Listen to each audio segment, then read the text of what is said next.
Campaigning. Ildar Dadin, Russia.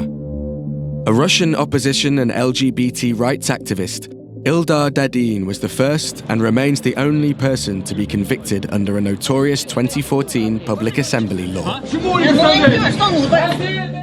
Punishing anyone who breaks strict rules on protest, the law was enacted to silence dissent after a wave of demonstrations following Putin's last election victory. Dadin's crime was to stage a series of one-man pickets, often standing silently with a billboard, attempting to duck the cynical law and push for free expression. For his enterprise, Dadin was arrested and sentenced to 3 years imprisonment in December 2015. In November 2016, website Medusa published a letter smuggled from Dadin to his wife, exposing the torture he was suffering alongside fellow prisoners. The letter, a brave move for a serving prisoner, was widely reported. A government investigation was prompted and Dadin was transferred against his will to an undisclosed new location. An outbreak of public protests led to Dadin's new location in a Siberian prison colony being revealed in January 2017. Ildar Dadin has stood up to the Russian authorities in circumstances where we know how risky that can be. It has cost individuals their lives in recent years, but Ildar, despite that, has continued to speak out, and he continues to speak out even in the worst of circumstances. In February 2017, Russia's constitutional and Supreme Courts suddenly quashed Dadin's conviction, ruling he should be released and afforded an opportunity for, quote, rehabilitation. Breaking the silence, Israel. In Israel, military conscription is compulsory for all 18-year-olds. Many spend a significant part of their 2 or 3 years of service stationed in the occupied territories.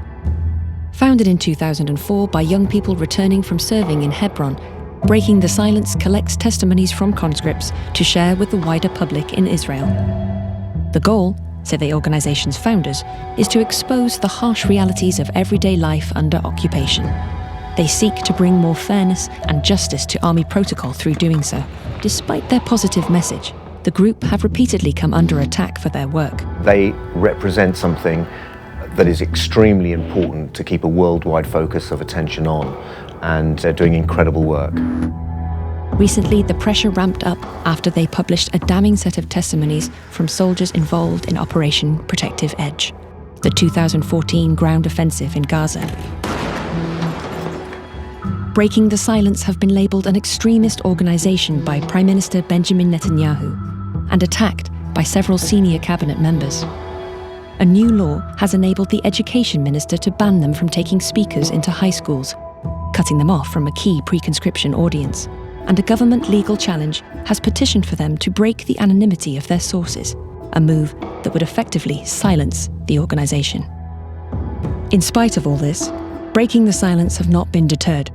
The founders continue to gather testimonies whilst they still can, and say that they will continue to operate under all circumstances until they see a meaningful improvement in the terms of engagement on the ground.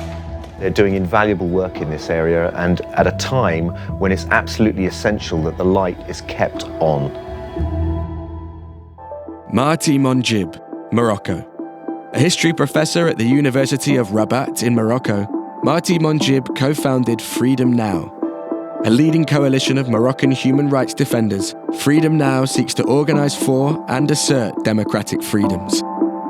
In 2016, Monjib himself came to international attention for his work campaigning for press freedom in Morocco, a kingdom ranked 131 out of 180 on the Reporters Without Borders Press Freedom Index.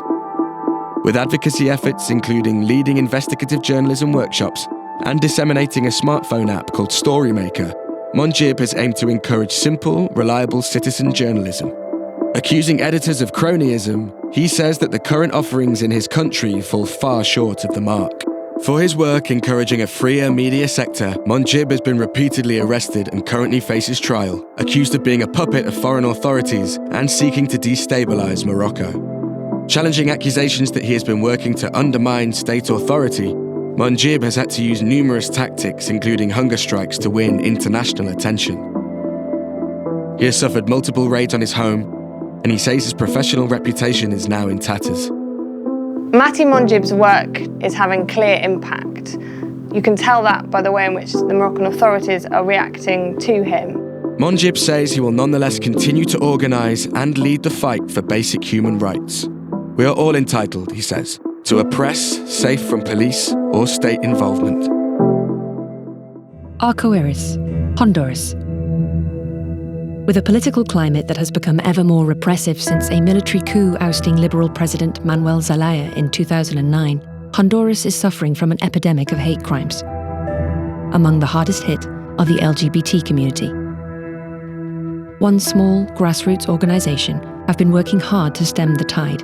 Arco Iris, meaning rainbow in Spanish, are an LGBT advocacy group who use an impressive array of tactics to encourage acceptance and provide support for victims of violence. From lobbying the Inter-American Commission on Human Rights to running grassroots campaigns targeted at mothers and fathers of LGBT people, Arco Iris are restless in their efforts.